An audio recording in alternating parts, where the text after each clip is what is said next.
so this is a 2 for 1. It was about 10:30 p.m. and I was dropping a pizza off to a customer who lived out in the middle of nowhere apparently. I'm pretty familiar with my area, but I had no clue where I was going. As I got closer to my destination and my GPS told me I was basically one street away, I figured I was dropping off to a farmhouse or something. I couldn't see anything but cornfields on both sides of the street. Pretty creepy stuff at night. If that wasn't enough, as I'm coming up towards the end of the road, I see at least 3 shadowy figures right outside the cornfield to my left. As I slow down, they hurry into the field and hide.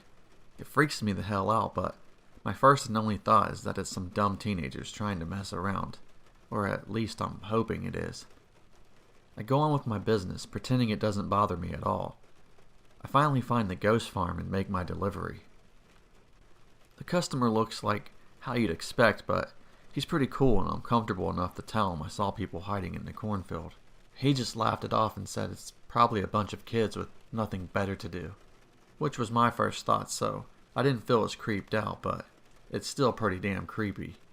On my way back, a sense of nervousness hit me as I turned on that road. I drove slow, and I'm thankful I did. If I hadn't been paying attention, who knows what would have happened. I slammed on my brakes when I noticed something odd as hell. Nah, it wasn't teenagers or nothing like that. This was some kind of wire stretched across the road. I looked to my left. I could see that the wire was tied to a pole that was stuck in the ground. Same with the other side.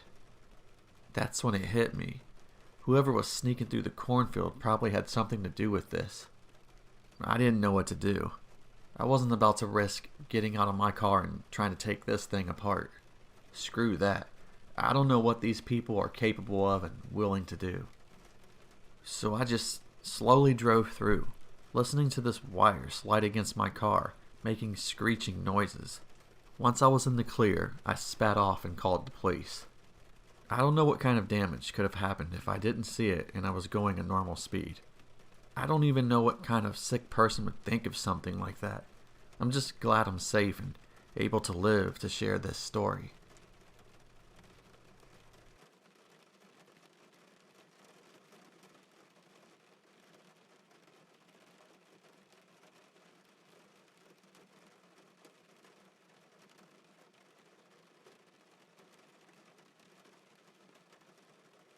I usually like to work alone, but some days my wife will tag along and it doesn't really bother me that much. She helps out a lot, actually. Out of the handful of times she's helped me, of course my scariest and weirdest delivery ever would be one of those times. Once we pick the order up, we often play this little game where we try to guess what the customer does for a living. It's just innocent fun between us. If I can remember correctly, I think we said this certain customer was a doctor. As we pulled up to the house, the first thing I noticed was the impressive deck with a ramp. I don't know why it stuck out so much to me right away. It just did. I walk up the ramp to the front door. The front door is open with just the storm door closed so I can hear what sounds like the TV from the living room. The instructions say hand to customer, so I knock and wait. A few seconds later, I hear another noise. This noise kinda throws me off guard though. It almost sounds like something heavy is being dragged every few seconds. I don't want to look through the screen door like a weirdo, plus it's too dark to see anything anyway. But I'm low-key kind of freaked out. So I just wait until the unknown stop-and-go noise is right at the door. But I still don't see anything. Then the door pushes open out of nowhere. My heart is racing as I don't see anybody. Then I look down and almost piss all over myself. There's a man sticking his head out of the bottom of the door. He looks to be in pain, so I pull the door open more and ask if he's okay, but he says he's fine. I looked inside and noticed he was on his hands and knees, and that's when I realized the noise was him, crawling on the carpet to the door. I didn't really know what else to do. After he got his food, he thanked me and slammed the door shut. When I got back to the car, I explained to my wife what I just witnessed, and she started freaking out. She said that explained the deck and ramp. Then she just flipped out and said I needed to go back and check on him. To be honest, with her freaking out and after what I saw, I was starting to panic. I wanted to help, but I couldn't just go back and ask. just didn't have it in me. I don't know. I felt stupid.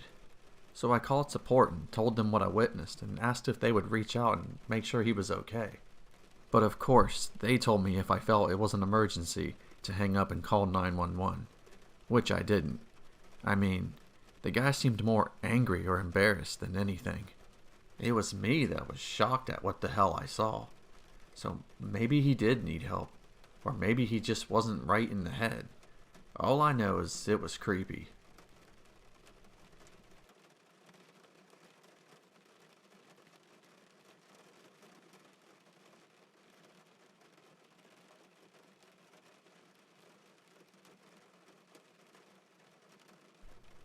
My family and I order DoorDash a couple times a week. We've never had any major problems other than maybe a few deliveries by like 2 or 3 minutes. Nothing too bad. One night we decided to order Chinese food. Placed the order and the arrival time was for about 45 minutes.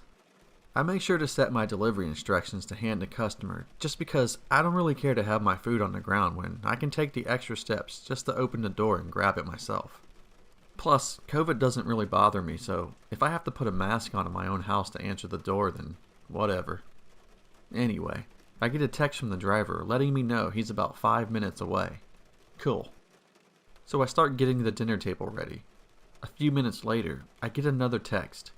I check my phone and it's the driver again. The text says, "Have a good evening," with a smiley face. So I rush to the front door and open it, but there's no food to be seen. I call the number and he answers. So I ask him where my order is and he says he left it with the husband, who was outside in the garage when he pulled up. This doesn't make sense because I'm the husband and I'm not in our garage. Trying to remain calm, I ask the driver what the man looked like. He explains to me what sounds like an average Joe, but he says the guy seems so calm, so nothing seems suspicious to him. I got off the phone and walked out front. It was around 9:30 at night. I had my gun on me just in case, and sure enough, as I made my way down to the driveway, the garage door was open. Whoever was in here was definitely gone by now. The first thing I noticed was my toolboxes were open. I'm not even sure what all was missing, quite a few things, but that's not even what bothers me the most. How does someone just go through my garage while I'm here with my family, then just steal my food and tools? I mean, you gotta be a crazy motherfucker to rob someone while they're home, let alone do it twice and act like the owner of the house you're robbing. That's crazy. I'm losing faith in humanity, and this world is just really starting to scare me, man.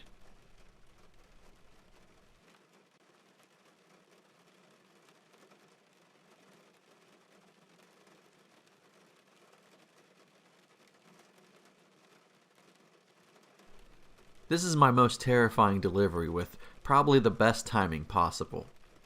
I was dropping off to a hospital, which I don't like delivering to because I always fear I'm going to have to go up and down floors and the transition is just going to be terrible. Luckily, I don't get too many hospital orders, but unfortunately, I had one this night. As soon as I got to the hospital, I felt this weird sensation hit my body. I tried to ignore it at first, but it was so different. It was a feeling I've never felt before. I tried to fight it off and just put my mask on and entered through the ER doors. I walked up to the counter and met a security guard. He called for the doctor who ordered the food, so I just waited at the counter. But that's when that feeling started to happen again. It was like my body was lifting up off the ground. I started to feel dizzy. I remember the guard asking how my night was going, and all I said was, "Yeah." I was so confused I couldn't even answer straight. So I asked if I could just leave the order there and go. He smiled and said it was fine. I think he knew something was wrong because he stood up as I started walking out of the ER, but by then I was so dizzy, I don't even know how I looked. The last thing I remember was getting outside and then falling face first into the snow, and that was it. The next thing I know, that same security guard is in front of me with 2 nurses looking at me, asking me random questions. I was so confused and all I could do was laugh. I honestly thought I was drunk. That's how I felt. A couple moments later, I was out again. The next thing I remember, I'm in a hospital bed. There's nurses around, but I don't know what happened. I'm still in this weird stage where I can't really say much. I'm just there. Eventually, enough time goes by, and it's like parts of my memory come back and I can remember clearly. I ask what happened and why I'm in the hospital. One of the nurses tell me they're taking tests right now, but from what they witnessed, they believe I had a seizure. That's when I started to freak out because up until that point, I've never had any health problems. I was in the hospital for what felt like hours, and they never even figured out what happened to me. I stopped dashing after that just because it terrifies me that it could happen again. The one thing I can't get out of my head is, what if? What if that had happened anywhere else that night? Leaving a random customer's house at night where somebody might not have even seen me. That's what scares the hell out of me. I just can't imagine what could have happened if it wasn't at that hospital.